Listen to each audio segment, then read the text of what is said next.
Metal to, alam ko metal. Ayun nga. Metal siya mga from D. Ito na siya mga from D. Tagalin natin to.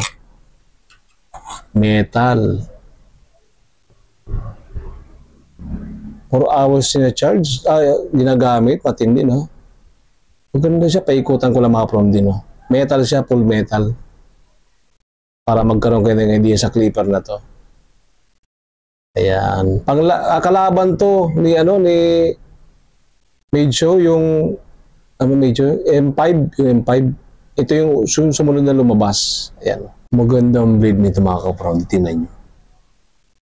Angat na siya dito. Hindi katulad ng mga naunang blade niya. Ito, maganda to. Tingin ko dito mga ka-from, parang hybrid siya.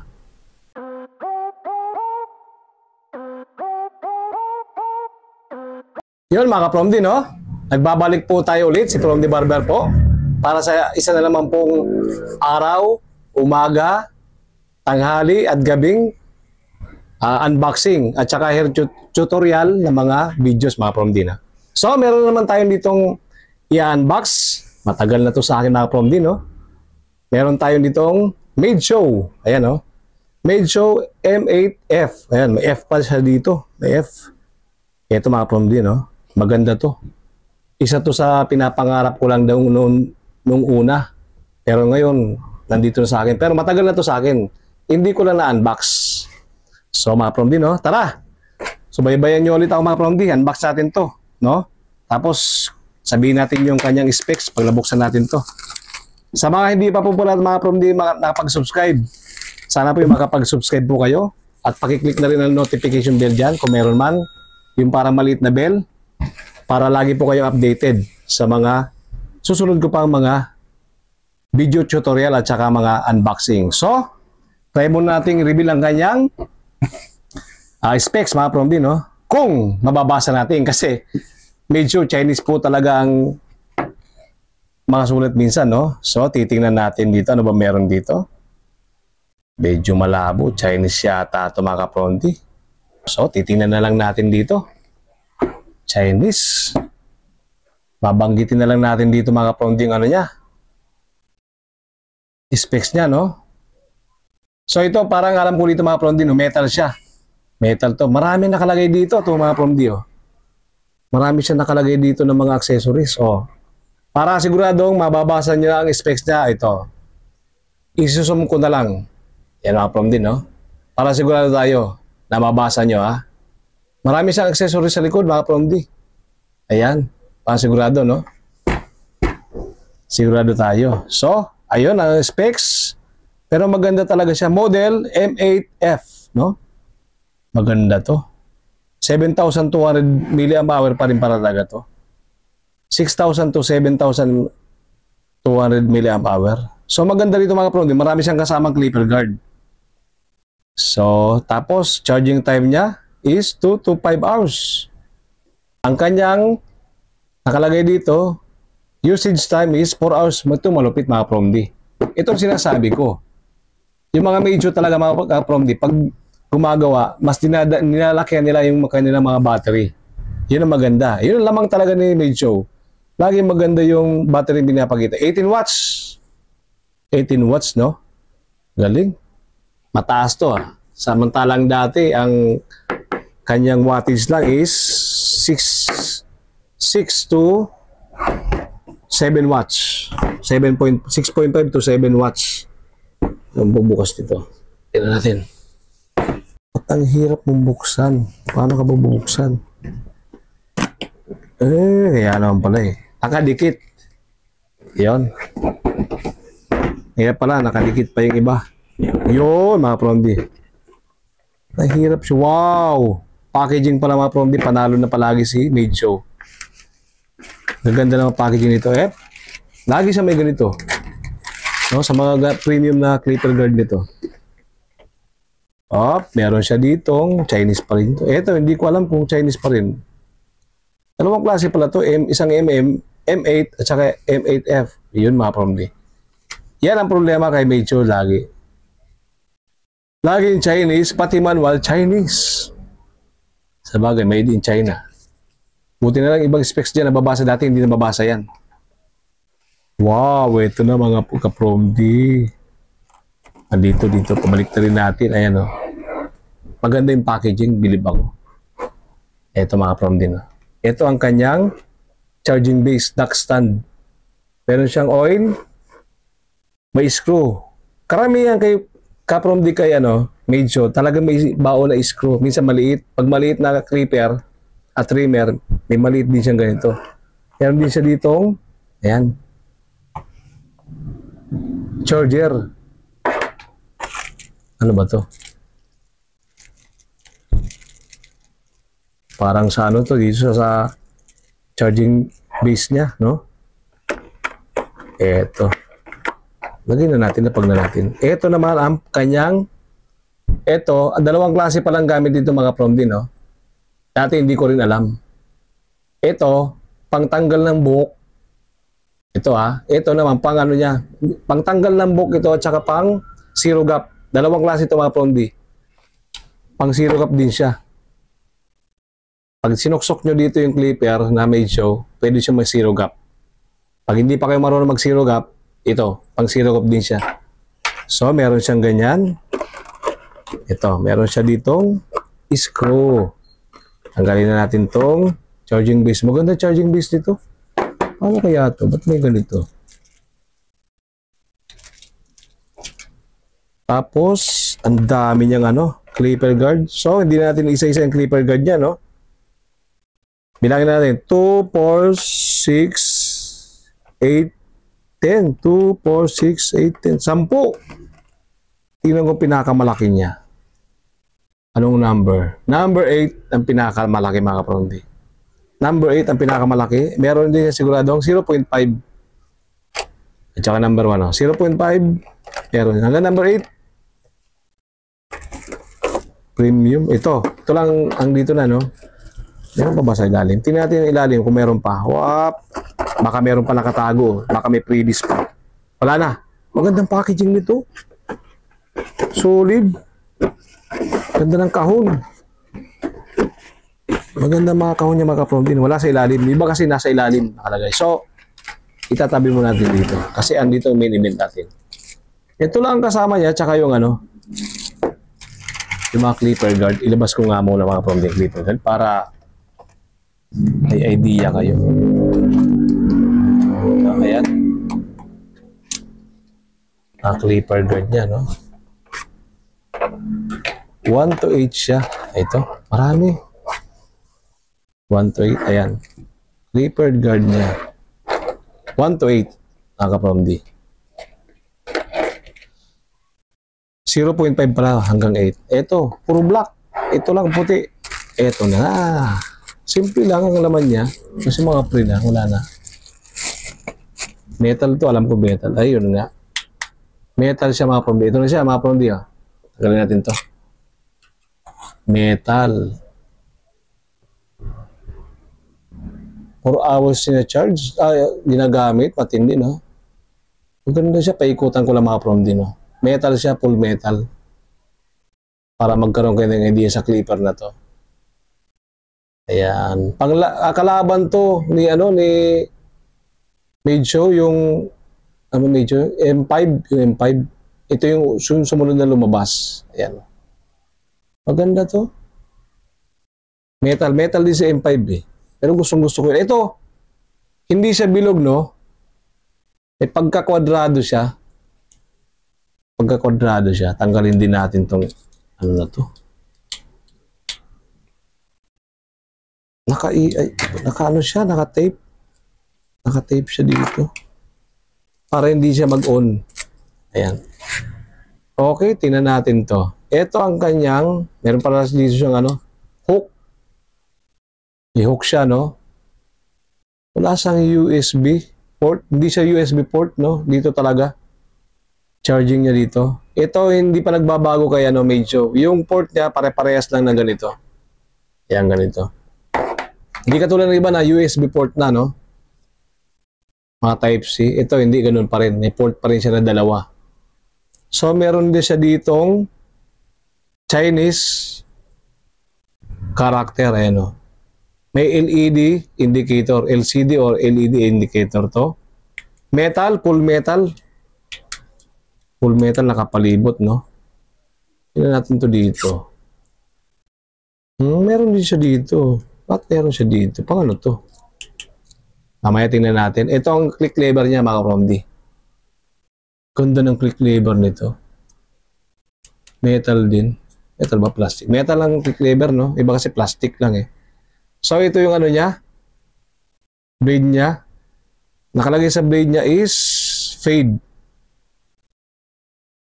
Wedge. Mga Romdi. Wedge siya. Wedge fade. Parang basta wedge siya eh. Pero maganda ano nito. Hindi siya fade blade. Taper blade siya. Pero wedge ang nakalagay. Ayan o. Magandang blade nito mga kapround. Tingnan nyo. Angat na siya dito. Hindi katulad ng mga naunang ano. Blade niya. Ito, maganda to. Tingin ko dito mga kapround. Parang hybrid siya. Ito, mga hybrid to eh. Kasi manipis. Manipis siya sa dulo. Ayan o. Nakikita niyo mga from di o. Manipis ang dulo nito. Parang pinaghalong ano. Fade blade tsaka taper blade. Ang ganda to. Ito yung mga gusto ko. Ito yung sinasabi ko. Ito. Hybrid siya. Para sa akin ha. Kasi ang nipis ng dulo nito. Dito. Ang nipis. Manipis siya dito. Kasi ang ibang mga unang labas na taper blade ni Meidjo, makapal. Ito manipis na siya. Okay ako dito. Parang pinaghalong fade blade at saka taper blade to. Okay to. Parang hybrid. Panalo. Tapos yung talim niya sa ibabaw, ito maganda. Parang R-type pa rin siya. Kumbaga, ang lumalabas kasi ng mga blade sa ibabaw nito, yung upper blade niya, karamihan yung iba, yung pag ganun, yung may igsi ang ngipin. Ito, ganun pa rin eh. Mahaba pa rin ang ngipin ni ano. Ito yung mga gusto kong blade talaga. Para nakakahinga, nakakakilos yung blade ni ano. Nakakapaggupit talaga to mga ano. Iba kasi maunggok, maikli ang talim, maikli. Mas pabor ako dito sa mahahaba yung ngipin, mahaba. Yun. Iba kasi maliliit, di mo na makikita rin eh. Okay to. Tingnan natin yung kanyang click lever, mga parondino.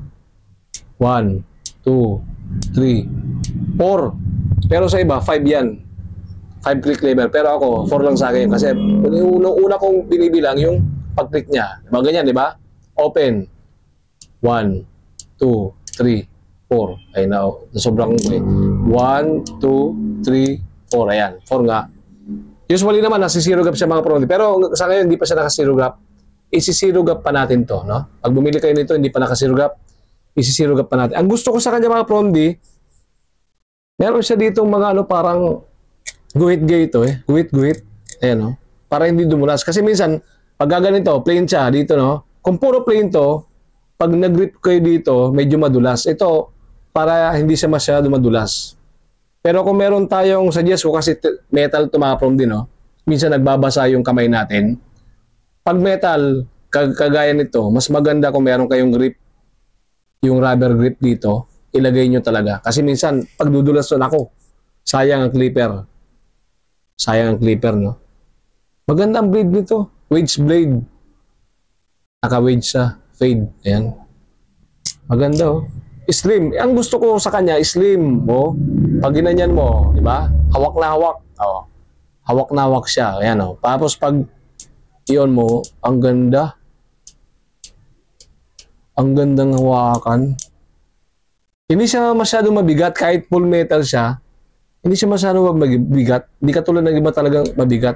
At meron din siya ditong ayan o, hawakan. Ayan o. Ayan dyan. Tapos meron din siya ditong thumb rest. Yung iba kasi ganyan maghawak. Pag mahaba kamay mo, ganyan. Pero pag ako ganyan, dito lang ako niyan. Hindi ko na nadidiretso. Layo na nun. Pag mahaba kami mo doon. Tingnan natin ito mga from din, no? Maganda siya. Maganda. Hawak na hawak siya. Ito yung gusto ko, mga slim. Hindi mga bulky. Maganda yung mga labas na ngayon ni Meidjo. Pangbato na talaga. So, Meidjo. M8F. O, tingnan natin. Yun na natin dito. Ah, dalawang speed to pala. Kasi may angat pa doon. Hindi ko nabasa ng dalawang speed. So meron siya dito, 4 hours na. 4 hours ang usage nito, kagaya ni M5. Ayan, no? 2 speed din ito mga from din. Ha? So, yan ang unang speed niya, no? 2 speed pala to. Yun. Second speed niya. Malupit. 18 watts. Malakas. Tahimik pati. Yan ang gusto-gusto ko sa mga clipper na Meijo. Hindi mamahalin pero yung quality panalo. Buhay pa hanggang ngayon mga problem mga Meijo ko. Nandiyo dyan. Halos lahat na nabili ko. Ito Meijo ulit. Kulilang kuboy pa naman. Click lever lang yung nasisira ng iba.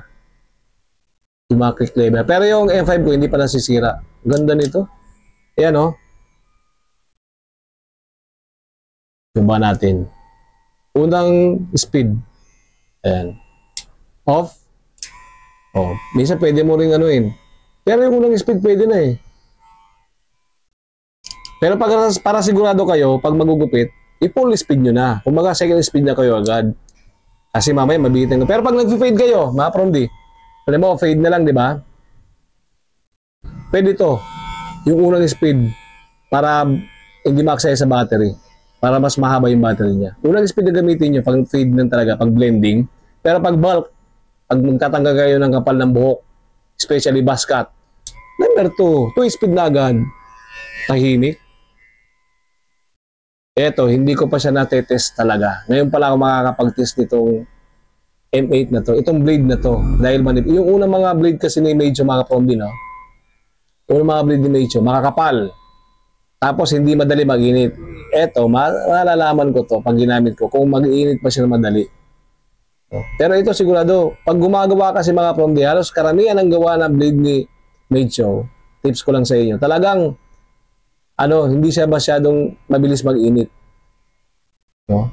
Coated talaga siya. May halo siya para hindi siya mag-init. Yung friction niya hindi mag-absorb agad dito. Kasi pag gumugupit tayo at mainit to, gumaganon ko sa gumaganon. Umiiling. Ay, gaganon.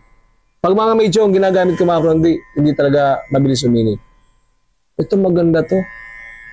Yun. Ito yung sinasabi ko. Yan lang. Pansinin niyo mga prondi, no? No? Ayan, di ba? Pag ganun siya, taper blade siya. Pero ito, hybrid na ito mga promdi. Suggestion ko sa mga beginner, ito ang bili nyo. Lalo pag bibili ka ng mga blade, taper blade ang bili nyo. Sa mga beginner na nag-aaral pa lang ito talaga. Lagi kong sasabihin yan sa mga beginner. Kung may budget kayo, pwedeng ito lang bili nyo. No? Panalo. Solid. Hindi siya ganong kabigatan, parang M5 ko eh.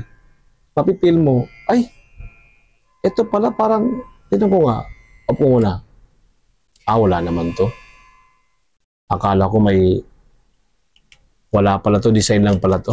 Ito, hindi ko alam kung para saan tong kumag na to eh. Meron siyang para saan kaya to? Purpose siguro yan. So, ito mga from din, no? Nga pala, matanong yung presyo. Sa presyo niya, sa iba-ibang store, sa Lazada ko nabili to, no? Meron din sa Shopee. Pero tips ko sa inyo, lagi kayo mag-add to cart muna, antayin nyo yung kanyang sale. Sa Lazada ko nabili to, hanapin yung pinakamurang seller. Huwag muna kayo mag-click at bibili. I-add to cart nyo muna, antayin nyo mag-sale sila. So maghanap kayo mas mababang seller. No? Kasi ito nabili ko sa ibang seller, hindi ko siya nabili kay Linko. Kasi karamihan ng binibili kong clipper, galing kay Linko Store. Ito ibang store to eh. Hanapin nyo mas mura. Kalimutan ko yung nito eh.